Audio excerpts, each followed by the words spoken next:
అందరికీ నమస్కారం. నేను ఈ రోజున అశేష ప్రజానీక సమక్షంలో అందరు విలేకరుల సమక్షంలో నేను గౌరవ వైసీపీ నాయకుడు పేర్ని నాని గారిని సూటిగా ప్రశ్నిస్తున్నాను. అయ్యా నాని గారు, మీరు చెప్పిందే నిజమనుకుందాం. పవన్ కళ్యాణ్ గారు రాజకీయం కోసమే తన భార్యకు గుండు చేయించాడు అనుకుందాం. మరి అదే రాజకీయం కోసం మీ జగను తన భార్యను తీసుకొచ్చి గుండు చేయించమని చూద్దాం. అసలు డిక్లరేషనే రాయకుండా ఒక సీఎం అయ్యుండి బాధ్యత రాహిత్యంతో హిందువుల ఆచార వ్యవహారాలను తొంగలో తొక్కి తన ఇష్టం వచ్చినట్టు ఏలాడు. ఎన్ని గుడులు ధ్వంసం చేశారు, ఎన్ని దేవతామూర్తులను ధ్వంసం చేశారు, ఎన్ని రథాలు కాలిపోయినాయి. మీరు ఏం యాక్షన్ తీసుకున్నారంటే మా దేవతామూర్తుల విగ్రహాల మీద అశుద్ధం పూశారు, మరి మూత్రం పోశారు. ఎంతమందిని అరెస్ట్ చేశారు, ఎంతమందికి శిక్ష ఇచ్చారు? ఈ విషయం మీద మీరు ఏం నిర్ణయం తీసుకున్నారు? హిందువుల మనోభావాలు దెబ్బతినలేదు. అప్పుడు ఇలా ప్రశ్నించిన వాళ్ళ మీద మీరు ఎంతమంది మీద కేసులు పెట్టారు? మా దేవతా విగ్రహాలు ఇలా చేశారంటే ఎంతమందిని హింసించారు మీ హయాంలో జగన్ సీఎంగా ఉన్నప్పుడు? అప్పుడు మీ నోళ్ళు ఏమైపోయినాయి అయ్యా పేర్ని నాని గారు? ఫెవికిక్తో అతికించుకున్నారా? మీ వైసీపీ నాయకులందరూ అప్పుడు ఎందుకు నోరు మూసుకున్నారు? మీరు హిందువులు కాదా?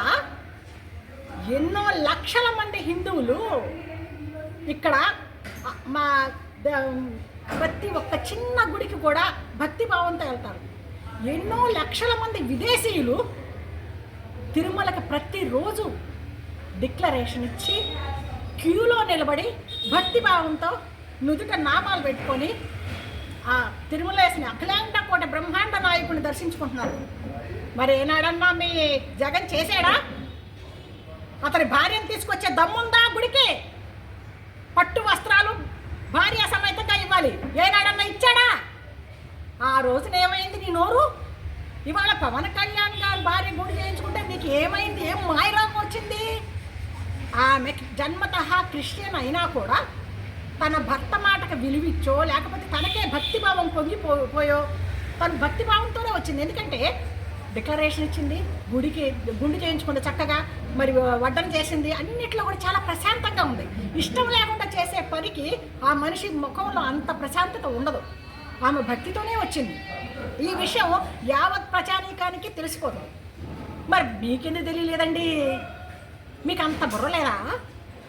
మీకు ఎంతసేపటికి జగన్కి భజన ఒప్పుకోవడం తప్ప మీకు లాజిక్ తెలియదా? మాట్లాడితే విలువ ఉండాలి. మా సీఎం గారిని కూడా విమర్శించేంత గొప్పోళ్ళు మీరు. ఇష్టం వచ్చినట్టు మాట్లాడతారు, ఆడవాళ్ళని తిడతారు, కానీ మిమ్మల్ని ఏమీ చేయకూడదు. ఎన్నో రంగులు మార్చాడు. ఏం మాయరాగం వచ్చి మార్చాడంటే ప్రజాధనాన్ని దుర్వినియోగం చేయటం కాదా? ప్రజావేదిక ధ్వంసం చేశాడు. ఎందుకు చేశాడు జగన్? ఎందుకు చేయాల్సి వచ్చింది? అంటే నీ ప్రభుత్వం వస్తే నీ ఇష్టం వచ్చినట్టు చేస్తావా? మరి రైతుల అడంగల్స్ మీద జగన్ బొమ్మ ఎందుకు? సరిహద్దు రాళ్ళ మీద జగన్ బొమ్మ ఎందుకు? అంటే నీ ఉద్దేశం ఏంది? దీన్ని తీసుకెళ్ళి ప్రపంచ బ్యాంకు తాకట్టు పెట్టుకొని మమ్మల్ని అందరినీ రైతుల్ని మిగతా వాళ్ళందరినీ బానిసలుగా చేయాలనేగా. అసలు మీ బొమ్మ ఎందుకు? ఏనాడు లేదే, రాజపుత్రం ఉండాలి. నేను ఈ విషయం ఎలక్షన్కి ముందు కూడా చెప్పాను. అందుకే మీరు సంకనాగిపోయారు.